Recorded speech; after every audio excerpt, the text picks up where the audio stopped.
بسم اللہ الرحمن الرحیم۔ ماں باپ سے جو محبت ہے وہ اللہ کے لیے محبت ہے۔ اللہ تبارک و تعالیٰ کے جتنے بندے ہیں، غریب ہے، مسکین ہے، ان سب سے جو محبت ہے وہ بھی اللہ کے لیے محبت ہے۔ پڑوسی سے محبت ہے تو اللہ کے لیے محبت ہے، ہمسائے سے، دوست سے، رشتہ دار سے، یہ ساری محبتیں اللہ کے لیے۔ قرآن مجید فرقان حمید کے بعد جب ہم احادیث پہ غور کرتے ہیں تو ایک محبت اور بہت زیادہ ہے اللہ کے لیے، وہ ہے اولیاء اللہ کی محبت۔ اولیاء اللہ سے مراد اللہ کے دوست ہیں۔ اللہ کے دوستوں کی محبت سب سے بڑھ کر اللہ کے لیے محبت ہے۔ صحیح بخاری صحیح مسلم میں نبی پاک علیہ السلام نے فرمایا من احب للہ، جس نے اللہ کے لیے محبت کی، ابغض للہ، اور کسی سے بغض بھی رکھا تو اللہ کے لیے، وَأَعْطَى لِلَّهِ، کسی کو کچھ چیز عطا کی تو پھر بھی اللہ کے لیے، وَمَنَعَ لِلَّهِ، اور کسی سے کسی چیز کو منع کیا تو وہ بھی اللہ کے لیے، فقط استکمل الایمان، فرمایا اس کا ایمان مکمل ہو گیا۔ اللہ کے لیے محبت کرنا بڑا ضروری ہے۔ صالحین، نیک لوگ، اللہ کے بندے، ان سے پیار کرنا اس لیے کہ وہ اللہ کے بندے ہیں، یہ چیز ایمان کو مکمل کرتی ہے، یہ چیز ایمان کو مضبوط کرتی ہے۔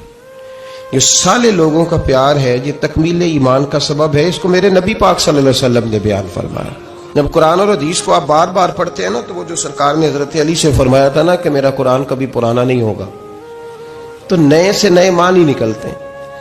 اس حدیث مبارکہ کو بڑا زمانہ پہلے بھی پڑھا تھا، رات دوبارہ نظر سے گزری تو بات ایک جگہ پہ ٹھہر گئی کہ یہ جو اللہ کے لیے محبت ہے نا، یہ عمل نہیں، یہ تو اساس ہے۔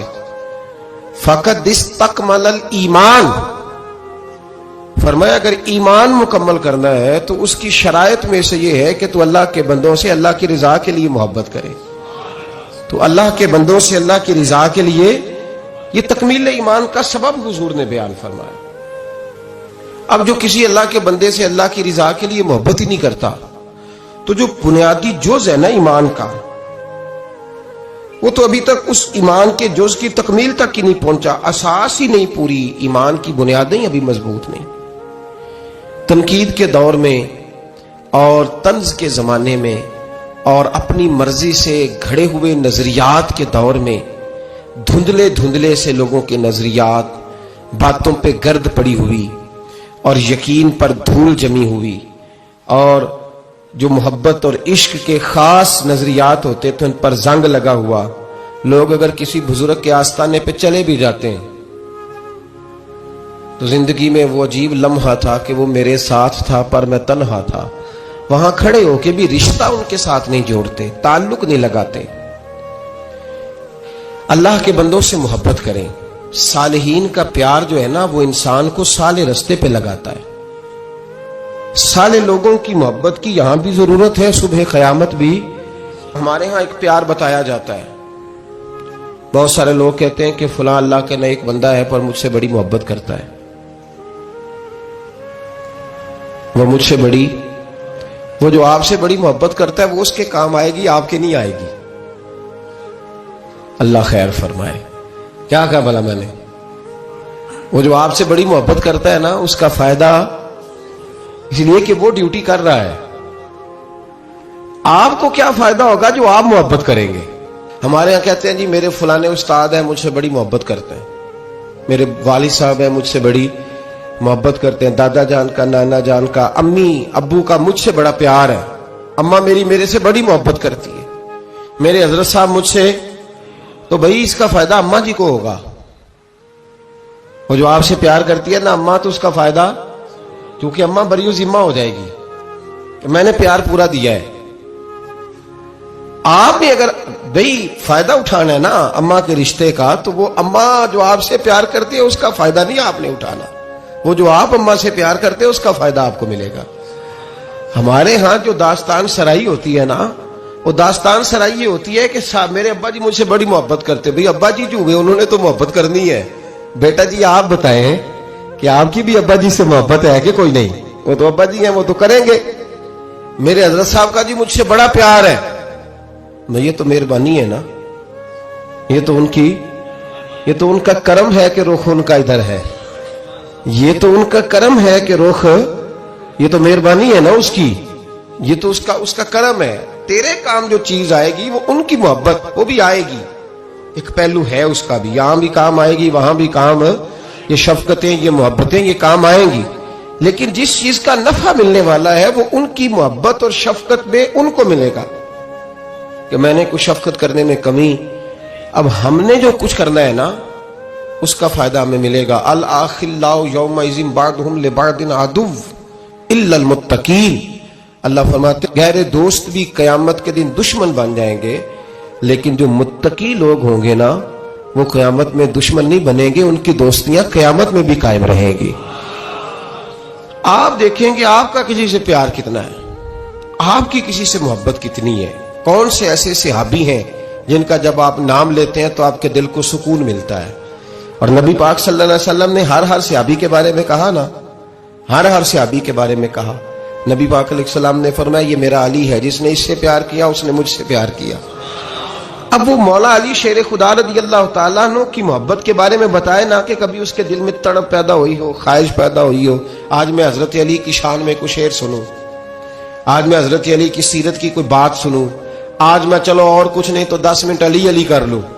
ذکر علی عبادہ. نبی پاک صلی اللہ علیہ وسلم نے فرمایا یہ میرا ابو بکر ہے، یہ میرا ابو بکر ہے. میرے سینے میں جو اللہ تبارک و تعالیٰ نے نعمت خاص رکھی تھی میں نے نکال کے ابو بکر کے سینے میں رکھ دی. اب تو بتانا تو نے ان کا ذکر کب کیا ہے، تو نے ان کا تذکرہ کب فرمایا ہے.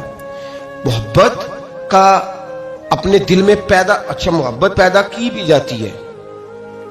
نبی پاک صلی اللہ علیہ وسلم نے ہمیں کہا کہ محبتیں پیدا کرو. اگر تمہارے پاس نہیں ہے تو ایسے کام کرو جس سے محبت. علامہ اقبال سے کسی نے کہا تھا کہ نوجوانوں کے دلوں میں حضور علیہ السلام کی محبت پیدا کرنی ہے تو کیا کریں، تو اقبال نے کہا 3 کام کرو. ایک تو نوجوانوں کو نبی پاک کی سیرت زیادہ سے زیادہ سناؤ، انہیں سناؤ حضور علیہ السلام کا اخلاق، کردار، طرز زندگی، انداز گفتگو، یہ حضور کو آئیڈیل بنائیں گے. یہ نبی پاک کو. پر ہماری بدقسمتی ہے کہ ہمارے دور میں لوگوں نے سنانا شروع کیا ہے کہ حضور کو علم غیب کوئی نہیں تھا، مکھی کا پر نہیں بنا سکتے تھے، ایک عام بشر تھے، معاذ اللہ کچھ نے یہاں تک کہا ہے کہ ڈاکیا تھا، پیغام دے کے چلا گیا. اب آپ ڈاک کی بات کریں، ڈاکیے پر باس نہ کریں معاذ اللہ تعالی. ہمارے زمانے میں وہ انداز بتایا گیا کہ جس سے لوگ بڑی جلدی جری ہو گئے. پہلا کام یہ کرو، یعنی محبت پیدا کرنے کے لیے کہ حضور کی سیرت بتاؤ، سوانے بتاؤ. اور دوسرا اقبال کہنے لگے نبی پاک کی یاد کی محفلیں سجاؤ، میلاد کے تذکرے کرو، حضور کی نعت خوانی کرو، نبی پاک کا ذکر چھڑے، حضور کا پیغام عام ہو. اور تیسرا فرمانے لگے اپنے بچوں کے سامنے، اپنی اولادوں کے سامنے نبی پاک پر درود شریف پڑھا کرو. یہ دکھاوا تو نہیں ہوگا میرا خیال ہے. کس کے سامنے؟ اپنے بچوں کے سامنے حضور علیہ السلام پر درود شریف. یہ کام تو اپنے دلوں میں صالحین کی محبت پیدا کریں، نیک لوگوں کا ذکر سنا کریں، اولیاء اللہ کے تذکرے نکال کے پڑھا کریں، ان کے اقوال، ارشادات، ان کی باتیں، ان کی گفتگو. پرانے لوگ سفر کرتے تھے ولیوں کو ملنے کے لیے، زمانہ طے کرتے تھے. ہم کبھی مد و جزر دیکھتے ہیں نا دنیا کے، ہم حیران ہو جاتے ہیں کہ اجمیر کہاں، پاک پتن کہاں، دلی کہاں، کہاں لوگوں نے کس طرح رشتے نبھائے. کیا انداز تھا. حضرت عثمان ہارونی پیر ہے خواجہ معین الدین اجمیری کے، بلخ کے رہنے والے، کہاں کے رہنے والے، خواجہ اجمیری کہاں کے رہنے والے. اور پھر اجمیر ابھی بھی دلی سے ٹرین چلے تو وہ 1.5-2 دن لگا دیتی ہے جانے میں دلی سے اجمیر شریف. تو حضرت سیدنا خواجہ قطب الدین بختیار کاکی وہاں جایا بھی کرتے تھے، آیا بھی کرتے تھے، رابطہ بھی رہتا تھا. اور عشق اتنا جوان تھا کہ زمانہ کہتا تھا اگر کسی نے کسی سے پیار کرنا ہے تو اس طرح کرو جیسا قطب الدین بختیار کاکی نے معین الدین اجمیری کے ساتھ کیا ہے. کوئی فاصلہ رکاوٹ نہیں بنا، کوئی چیز بیچ میں نہیں آئی، کوئی مسئلہ نہیں ہوا. اولادیں بھی تھیں، کاروبار بھی تھے. اب تو سہولتیں ہیں، دولت بھی زیادہ ہے. ان لوگوں کو تو مزدوریاں بھی زیادہ کرنی پڑتی تھی، کوئی چیز نہیں سامنے آئی. ہم بہانہ بنا کے ایسے رکے ہیں کہ بغل میں چیزیں ہوتی ہیں لیکن ہم کہتے ہیں بڑی مجبوری ہے جی، میں بڑا کیا مطلب اپنے دماغ پہ چیزیں سوار کر لی ہیں مفت میں. پھر مجھے ایک بات بتائیے، پاک پتن شریف سے دلی جانا